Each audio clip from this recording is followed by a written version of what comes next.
دہشت گردی کو لے کر پاکستان کے وزیر اعظم کا کیا کہنا ہے اور اس کے ساتھ ہی افغان رجیم کو ان کی طرف سے کیا میسج دیا جا رہا ہے وہ ذرا دیکھیے۔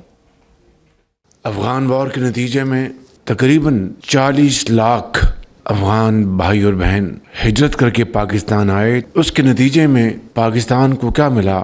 Kalashnikov culture. یہ بات بڑھتے بڑھتے دہشت گردی کی طرف گئی، بے گناہ پاکستانی شہید ہوئے۔ فیصلہ طے پایا کہ there is going to be no good bad طالبان، سب برابر ہیں۔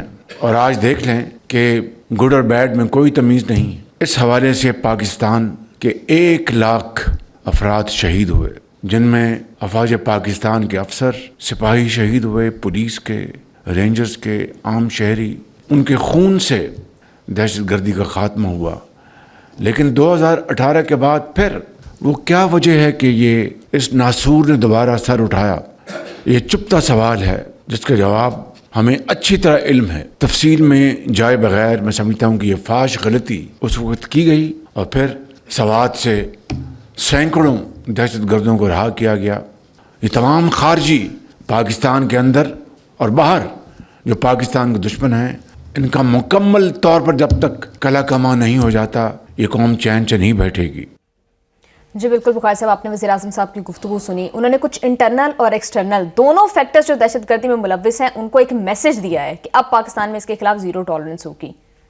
دیکھیں، پہلی بات تو یہ ہے کہ یہ کہانی جو پرائم منسٹر صاحب نے سنائی ہے یہ کم از کم کو 20-25 مرتبہ سنائی جا چکی ہے۔ جی 2019 سے لے کے آج تک 13 ہائی لیول سیکورٹی کے اجلاس ہوئے، پی ٹی آئی نے اس میں آنا مناسب نہیں سمجھا۔ اس کا کیا مطلب ہے؟ یہ کسی راستہ چلتے ہوئے 12 سال کے بچے سے پوچھیں وہ بھی آپ کو بتا دے گا، ایک بات۔ دوسری بات یہ ہے کہ جنگجوؤں کو لا کر بسانے والے اور پاکستان کے ہر شہر میں طالبان کے دفتر کھولنے والوں نے پاکستان کی سڑکوں، پاکستان کے کھیتوں، پاکستان کے گھروں، پاکستان کی گلیوں میں بم بوئے جو اب پھٹ رہے ہیں۔ یہ کس کا قصور ہے؟ یہ سہولت کاری کس نے کی تھی؟ کس نے پریزیڈنشل پارڈن کے تحت 500 کے قریب کرمنلز کو جو سزا یافتہ تھے معافی دلوائی تھی؟ کس نے سہولت کاری کر کے ڈیرہ اسماعیل خان کی اور بنو کی جیلیں تڑوا کے وہاں سے دہشت گردوں کو فرار کروایا تھا؟ یہ سب کچھ تاریخ کا حصہ ہے، یہ سب کچھ آئینے کی طرح سامنے ہے۔ کوئی جواب دیجئے۔ حال یہ ہے کہ اس ملک کا پرائم منسٹر 14 لاشوں کو پڑی ہوئی کوئٹہ کے اندر ہزارہ والوں کی کہتا ہے بلیک میل نہیں ہوں گا لاشوں سے، جا کے ہمدردی کرنے کی یاد ہے نا؟ یہ منظر نامے تو سارے سیٹلائٹ کے اوپر ہیں، ٹی وی کے اوپر دیکھ لیجئے، گوگل پہ جا کے دیکھ لیجئے آپ۔ تو جب رویے یہ ہوں گے تو کوئی راکٹ سائنس چاہیے آپ کو سمجھنے کے لیے کہ کون کس طرف ٹلٹڈ ہے۔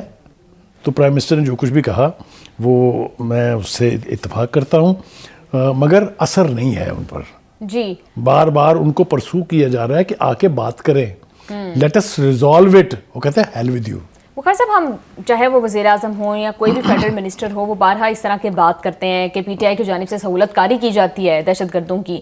جب تحریک انصاف والوں کی بات ہوتی ہے تو وہ کہتے ہیں اس کے ثبوت دیں، ہم ایسا کر رہے ہیں۔ تو بخاری صاحب، اگر واقعی اس کے ایویڈنسز حکومت کے پاس موجود ہیں یہ تو پھر یہ بہت زیادہ سیریس کرائم ہے کہ آپ دہشت گردوں کی… ایبسولوٹلی، میں نے جتنی باتیں یہاں کہی ہیں they are part of history, they are documented, they have video proof, they have audio proofs. کوئی ایک چیز ڈینائبل نہیں ہے۔ ہاں، حکومت یا تو ڈیفینسو پہ رہی ہے یا حکومت کا خیال یہ تھا کہ نہیں ہم اس کو ریزالو کر لیں گے، لیکن آج تک آپ دیکھیے جب یہ کہا جاتا ہے کہ کوئی اٹیک پی ٹی آئی پر تو نہیں ہوا، اگر یہ کہا جاتا ہے کہ پی ٹی آئی والے کھلم کھلا ان کی سہولت کاری کر کے ان کو پروٹیکٹ کر رہے ہیں تو کیا غلط ہے اس میں؟ تو بخاری صاحب، اگر اتنی گریو قسم کی ایویڈنسز موجود ہیں اور تحریک انصاف والے سہولت کاری کر رہے ہیں تو پھر یہ تو اینٹی اسٹیٹ ایکٹیویٹیز ہیں، اس کے خلاف کورٹ میں فیصلے ہونے چاہیے۔ I agree with you, this is anti state اور حکومت اس کی ذمہ دار ہے۔ آپ مجھے بتائیے جس ملک کے فیڈریشن کی ایک اکائی کا چیف منسٹر فیڈریشن سے ثبوت مانگے کہ افغانستان کس طرح سے ملوث ہے، مجھے ثبوت دیجئے۔ اب کیا کہنا چاہیے یہاں؟ یا تو ڈوب مرنا چاہیے اور یا پھر یہ ملک جو ہے ان کے سپرد کر دینا چاہیے کہ آئیے جناب کھیلنے کھل کے یہاں۔ تو یہ اس کے لیے کون سی گواہی چاہیے؟ یہ جلسے سے خطاب ہے یار، یہ کسی ڈاکومنٹ میں چھپی ہوئی کوئی لائن تھوڑی ہے، یہ تو these are all the public statements. تو میرے خیال سے اب ٹالرنس لیول جو ہے اس کو زیرو کرنا پڑے گا۔ We can not afford to bleed for indefinite time, this bleeding has to stop. جو اتحاد ثلاثہ کا حصہ بن کے ہندوستان کی گود میں جا بیٹھے ہیں ان کو زندہ رہنے کا کوئی حق نہیں ہے as far as Pakistani nation is concern. بالکل بالکل بخار صاحب، اسی طرح سے ہم دیکھ رہے ہیں کہ آپ نے بھی یہ بات کی کہ کس طرح سے خیبر حکومت اور پی ٹی آئی والے سہولت کاری کرتے ہیں. تو بخار صاحب میرا سوال بنیادی طور پر یہ ہے کہ پھر گورنمنٹ لیگل راستہ کیوں اختیار نہیں کرتی؟ یہ تو بہت سنگین جرم ہے. دیکھیے بات یہ ہے، 2-3 طریقے ہوتے ہیں. جب پاکستان کی سالمیت خطرے میں ہو تو پھر فورسز ریئیکٹ کرتی ہیں، عدالتیں نہیں کرتی کچھ. عدالتیں اس وقت کریں گے جب آپ ان کو گرفتار کر کے ثبوتوں کے ساتھ عدالت میں پیش کریں گے. لیکن جب آپ کے ملک کی سرحد وائلیٹ ہو رہی ہے، جب آپ کے بارڈر کو کراس کر کے لوگ آ کے قتل عام کر رہے ہیں، تو عدالت کا انتظار کریں گے وہاں؟ پھر فوج کاہے کے لیے ہوتی ہے؟ پھر رینجرز کاہے کے لیے ہوتی ہے؟ پھر ایف سی کاہے کے لیے ہوتی ہے؟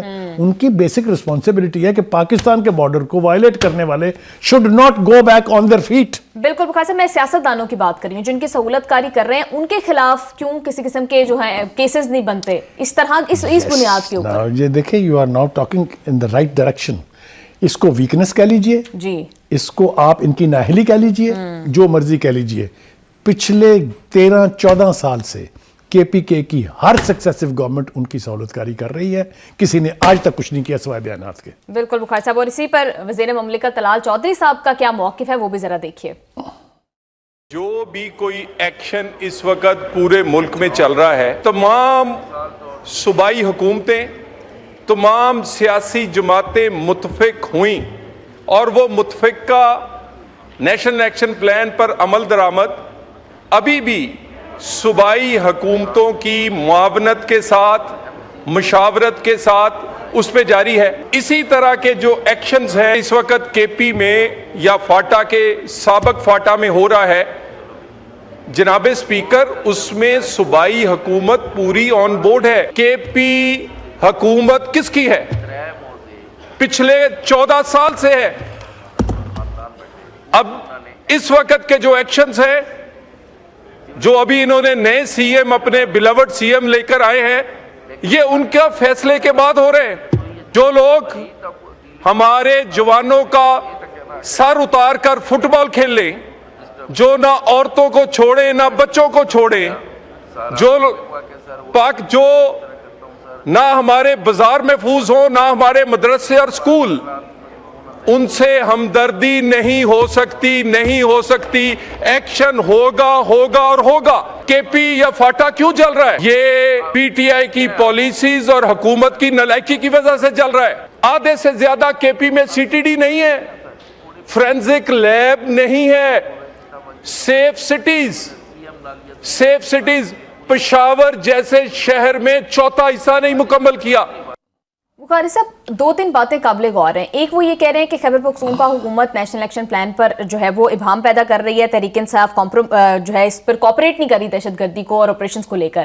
ایٹ دی ادر ہینڈ وہ یہ بات کر رہے ہیں کہ اس ٹائم پر جو کرنٹ سی ایم ہے ان کی مشاورت سے آپریشنز ہو رہے ہیں. دیکھیے، پہلی بات تو یہ ہے کہ یہ جو لب و لہجہ ہے بالکل یہی ہے درست. یہ بہت دیر پہلے اختیار کیا جانا چاہیے تھا. ایکشن ہوگا.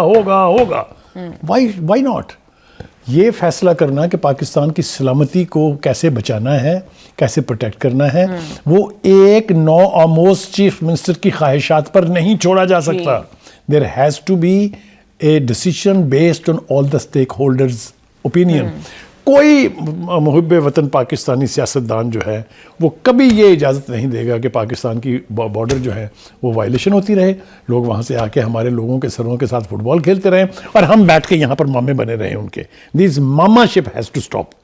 دس mama ship has to stop as fast as possible. اور میں پھر وہ ریفر کرتا ہوں تقریر اس کی جو آرمی چیف کی، جو اس نے سیوک سینٹر میں کی تھی، کنونشن سینٹر میں، کہ اب ٹالرنس لیول نہیں ہوگی. اور اس کے بعد سے آپ نے دیکھا کہ تیزی آئی ہے آپریشنز میں، بہت تیزی آئی ہے، بہت سے ایکشنز ہوئے ہیں.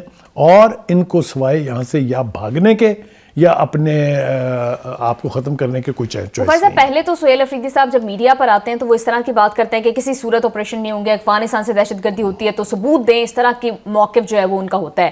ابھی پہلے بھی عطا تارڑ صاحب نے بھی ایک دفعہ یہ بات کی تھی، اب طلال چودھری صاحب بھی یہ بات کر رہے ہیں کہ ان آپریشن کو لے کر اب وہ آن بورڈ ہیں. تو کیا پالیسی ان کی تبدیل ہو گئی ہے یا ڈوئل پالیسی ہے، دکھانے کی کچھ اور یہ بالکل آپ نے صحیح سمت میں اشارہ کیا ہے. 1-2 مرتبہ انہوں نے یہ اس طرح کا رویہ اختیار کیا. اگر آپ کو یاد ہو علی امین گنڈاپور کی نوکری بھی اسی وجہ سے گئی تھی. جی میں اس کی کافی وضاحت کر چکا ہوں. تو ابھی یہ جو ایک آدھا بیان انہوں نے دیا ہے دیٹ ڈزنٹ مین کہ دس از دیئر پالیسی. یہ پیپلز کنزمپشن کے لیے, میڈیا کی کنزمپشن کے لیے ہو سکتا ہے, but in their love for those who are against Pakistan کسی سے ڈھکی چھپی نہیں. بالکل خان صاحب کی کنزمپشن کے لیے ہے مینلی. بالکل بخار صاحب ٹھیک کہہ رہے ہیں.